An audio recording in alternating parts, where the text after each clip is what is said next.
Okay, तो आज देखो हम क्या पढ़ेंगे कि अगर हम एक ग्राफ ड्रॉ करें, ग्राफ किसका,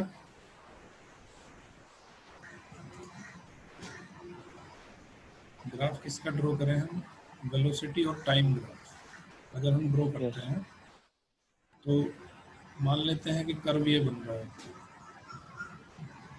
ठीक है, ग्राफ समझ में आया ना।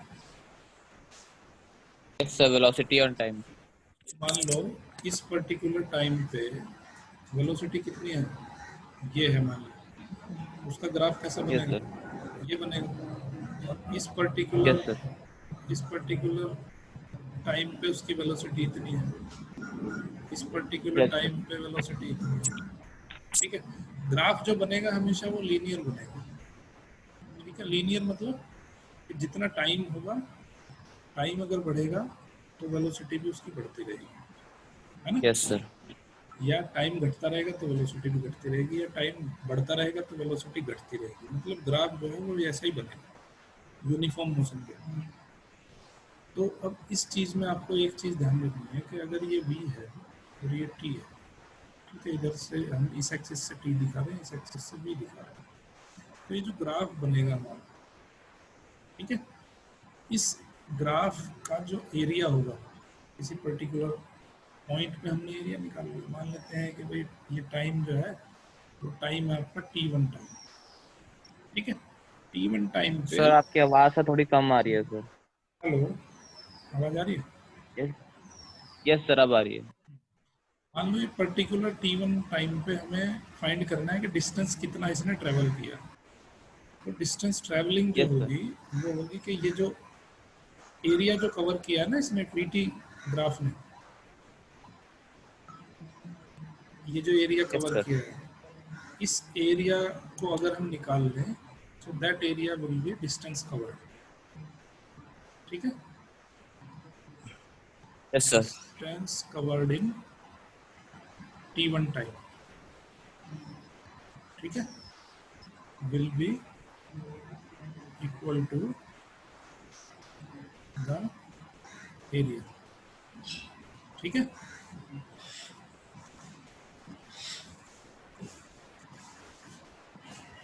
Area of VT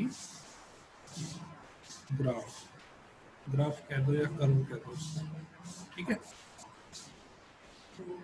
yes yes sir. अभी हम इसको क्या करेंगे, इसका यूज रहेगा हमारा उसमें, अभी जो हम इक्वेशंस पढ़ेंगे ना, yes sir. Kinematic equations for uniformly accelerated motion, अभी हम इक्वेशन पढ़ते हैं, काइनेमेटिक्स इक्वेशंस, इनको कहते हैं काइनेमेटिक्स इक्वेशंस।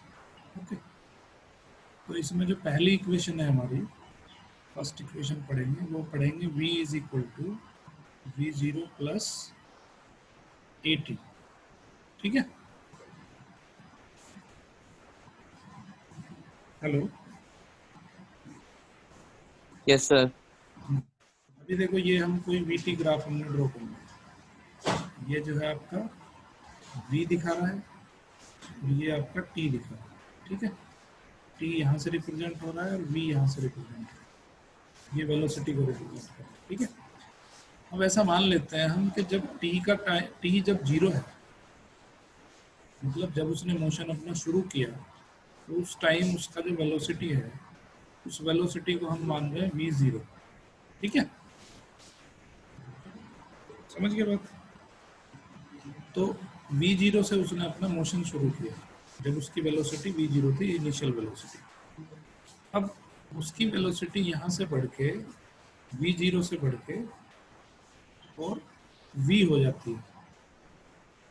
ठीक है, ये वेलोसिटी हो जाती है उसकी वी, कितने टाइम में, टी टाइम में। क्लियर, टी टाइम में उसकी वेलोसिटी, ये जो वैल्यू है ये आपकी कितनी है, टी है। Clear, hello, yes sir. हाँ, तो टी टाइम में उसकी वेलोसिटी v0 से उसने स्टार्ट किया था, t टाइम में उसकी वेलोसिटी हो जाती है v। अब हमने क्या कहा था, यहाँ पे v हो जाएगी उसकी final velocity, in time t। Okay, v0 क्या है, v0 is your initial velocity. जब उसने अपना मोशन शुरू किया था तब उसकी वेलोसिटी कितनी थी, v0 थी।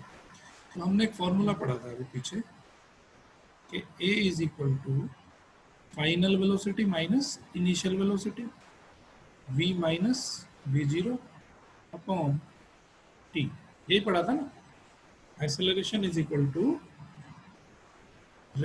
Rate of change of velocity. Clear? Sir. तो यहाँ से अगर इस इक्वेशन को हम सोल्व करते हैं तो at is equal to v minus v0। यहाँ से क्या आ जाएगा, v is equal to v0 plus at। तो ये आ गई आपकी first equation of kinematics. Clear? समझ आया ना? ठीक है, अभी हम दूसरी इक्वेशन पढ़ते हैं। दूसरी इक्वेशन इसी से निकल जाएगी जो मैंने अभी बताया आपको। ये जो ग्राफ बनाया था हमने, अभी देखो यहाँ पे उसका जो इनिशियल वेलोसिटी थी वो v0 थी, ठीक है, और t टाइम के बाद उसकी वेलोसिटी v हो जाती है। क्लियर? तो उसका ग्राफ कुछ ऐसा बनेगा, सही है। और ये इसको अगर मैं नीचे मिला दूं तो ये टाइम कितना था, t टाइम था। ओके, सही है यस बात। सर। अब क्या करें, हम इसको यहाँ से मिला देते हैं। ये पॉइंट हमने ए मान लिया, ये पॉइंट हमने बी मान लिया, और ये पॉइंट हमने सी माना, और ये पॉइंट हमने मान लिया ओ। ठीक है, क्लियर है बात। ए बी सी, इसको मान यस लो सर। डी, इसको पॉइंट को मान लो डी। तो मैंने क्या बताया था, सेकंड इक्वेशन हमारी क्या है, सेकंड इक्वेशन है हमारी x is equal to v0t plus half a t square. ये हमारी सेकंड इक्वेशन। सेकंड इक्वेशन में क्या दिख रहा है तुम्हें, x दिख रहा है, डिस्टेंस। ठीक है, तो डिस्टेंस ट्रेवल कैसे निकालते हैं हम, मैंने क्या बताया था कि जो ग्राफ है हमारा वीटी का जो कर्व है, वो वीटी का कर्व कितना एरिया कवर कर रहा है, that covered area will be equal to its distance travelled in t time. Clear है? Yes sir. So your x will be equals to area covered by VT curve in t time। Clear है? कोई doubt इसमें? No sir. इसका मतलब area क्या equal to हो जाएगा, area of rectangle O C B D, है ना। यस सर। रेक्टेंगल है O C B D, plus ऊपर एक ट्राइंगल बन रहा है, राइट एंगल ट्राइंगल, है ना। Area of triangle A B D. Clear है? ओके, रेक्टेंगल का एरिया यस किसके सर। बराबर होता है, length into breadth. Yes sir. तो u is v zero into t. v0 into t हो जाएगा, तो ये हो जाएगा यस सर। आपका v0 into T plus area क्या होगा, sir half into base into height. Half into base into height. Base क्या है, बेस है टी, सर टी। ये हो जाएगा आपका टी, और हाइट कितनी है, ये डिस्टेंस, वी ये minus v zero. v minus v0। ठीक है, यस सर। ओके, अब ये हो जाएगा आपका एक्स की वैल्यू। क्लियर है? सही है?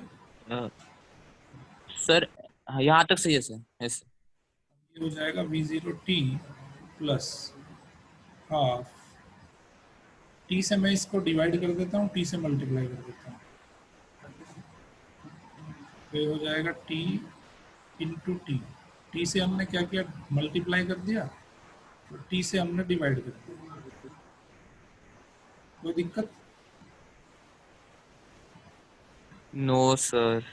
v minus v zero by t क्या होता है? Sir acceleration.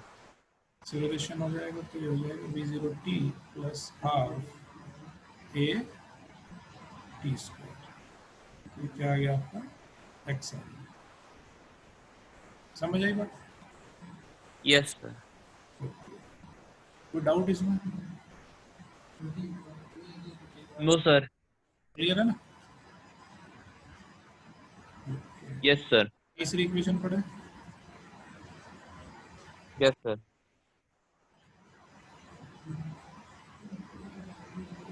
तीसरी इक्वेशन देखो अभी पढ़ते हैं हम।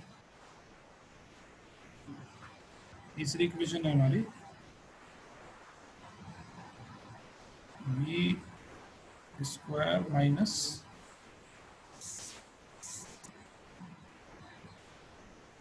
We zero square is equal to two a x. अब इस इक्वेशन में आप क्या देख रहे हो कि इसमें टी मिसिंग है ना? भाई पहली इक्वेशन है यस हमारी sir. v is equal to v zero plus a t, ये हमारी फर्स्ट इक्वेशन। दूसरी इक्वेशन हमने पढ़ी x is equal to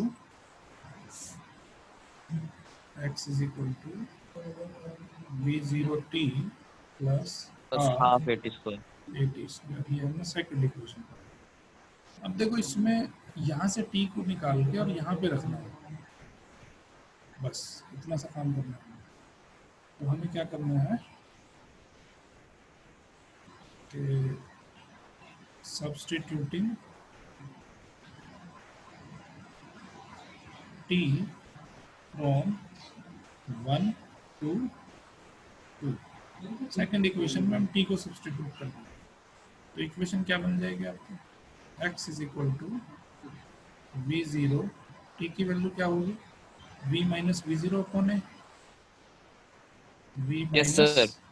v zero upon a आ जाएगी, प्लस ये हो जाएगी हाफ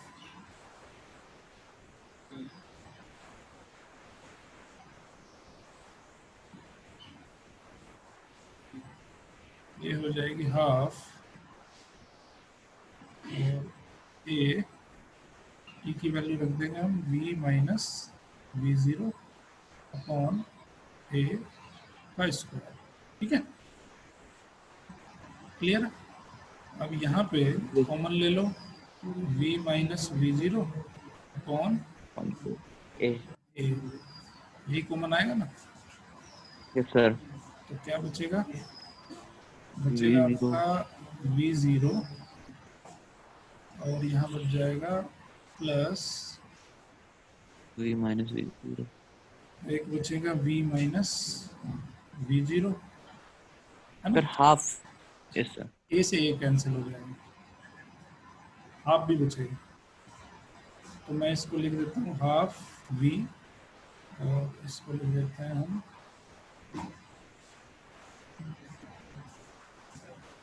हाफ v हो गया।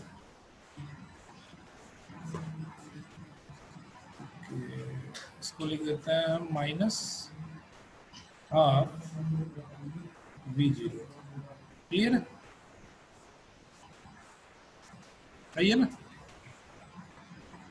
Yes sir. ओके, तो ये हो जाएगा v minus v zero by a, उसके बाद बचेगा v zero minus half v zero, तो ये हो जाएगा half v minus half v zero. Clear है? इसमें से हाफ को बाहर ले लो, यस सर। प्लस बचेगा, है ना? Yes sir. ये बचेगा हाफ 2a और a माइनस बी और a प्लस बी, तो हो जाएगा a square minus b square. ठीक है, अब ये 2a उधर चला जाएगा x के पास, यस सर। तो ये हो जाएगा 2ax is equal to b square minus b zero square. इससे फॉर्मूला क्या बन गया, बी स्क्वायर, हाँ बन ही गया ना, यही तो चाहिए था। Yes sir. ये आ गई आपकी थर्ड इक्वेशन। क्लियर है? अब ये इक्वेशन हम यूज कब करेंगे, बताओ मुझे, कब यूज करेंगे इस इक्वेशन को? सर क्या कंडीशन होनी चाहिए? सर ऑब्जेक्ट मोशन में होना चाहिए सर। मोशन कैसी होनी चाहिए? Sir accelerated. एक्सेलरेटेड भी हो सकती है, रिटार्टेड भी हो सकती है, but yes sir. Condition of using kinematics equations तब यूज करनी है उनको। पहला चीज है कि पहली कंडीशन ये है कि आपका जो मोशन होना चाहिए, मोशन मस्ट बी यूनिफॉर्म। ठीक है, यूनिफॉर्म पहली चीज है, यूनिफॉर्म होना चाहिए। एंड दूसरी चीज है कि motion is in horizontal plane. ठीक है, यस सर। यस। जब मोशन जो है एक्स एक्सिस के अलोंग होगा तभी हम इसको Yes, यूज sir. करेंगे। क्लियर है? ऐसा लिख सकते Yes. हो, along x axis, x axis के अलोंग मोशन होगा तभी हम इसको यूज कर सकते हैं। तो अब वाई एक्सिस के अलोंग जब इक्वेशन होगा तब हम क्या यूज करेंगे? देखो, ये जो इक्वेशंस मैंने आपको बताई हैं इसमें एक्सेलरेशन के लिए लिया है हमने। इक्वेशन पढ़ी है कि v is equal to v zero plus a t, पहला इक्वेशन। दूसरा equation x is equal to v zero t plus half a t square. तीसरा इक्वेशन हमने पढ़ा कि V square minus v square minus v zero square is V0 equal to 2a 2as x। S ठीक है, X। हाँ ये equation हमने 3 पढ़ी। तो ये कंडीशन कब की है? जब हमारा मोशन एक्सेलरेटेड है। ठीक है, जब एक्सेलरेशन हमारा प्लस है तो तब हम ये वाली इक्वेशन यूज करते हैं। ठीक है, लेकिन अगर हम रिटार्डेशन में हैं, रिटार्डेशन के टाइम पे क्या यूज करेंगे? सर रिटार्डेशन के टाइम सर रिटार्डेशन में ये यूज एक्सेलरेशन हो करेंगे जाए, सर। एक्सेलरेशन हो जाएगा नेगेटिव। ठीक यस है, सर, ये यूज करेंगे नेगेटिव हो जाएगा। तो इक्वेशन क्या बनेगी आपकी? v इज इक्वल टू तो V0 v minus zero 80 minus a t. दूसरी इक्वेशन हो जाएगी x is equal to V0t v zero minus t half at square। Minus half a t square. तीसरी इक्वेशन हो जाएगी v square minus v zero square is equal to minus 2x। 2ax। Lecture आपने पूरा देखा। I hope कि lecture आपको समझ आया होगा। अगर ये वीडियो आपको अच्छी लगी तो इसको ज़्यादा से ज़्यादा लोगों तक पहुंचाइए, ज़्यादा से ज़्यादा लोगों तक शेयर करिए और चैनल को बेल आइकन के साथ सब्सक्राइब करिए जिससे कि आपको अर्ली नोटिफिकेशन मिल सके। Thank you very much. देखते रहिए मैथ किंग मेकर।